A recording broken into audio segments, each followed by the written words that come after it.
बघा सर, मी यांच्याकडे आलेलो आहे.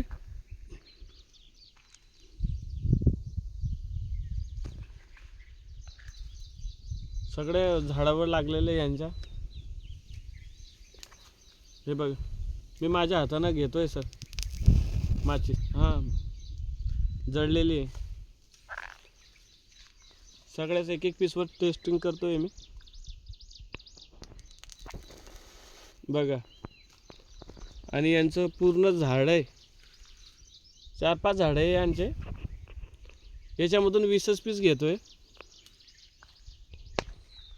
यांच्याकडून मी 20 पीस घेतोय आता सध्याचे. बाकीचे यांच्या नंतर घेतोय. बघा, यांच्याकडे पुरं फ्रेश माल आहे सर. हे बघा, मोठं म्हणजे 10, 15, 20 फुटाचं झाड येतं यांच्याकडे. असे 6-7 झाड आहे यांच्याकडे. ठीक आहे.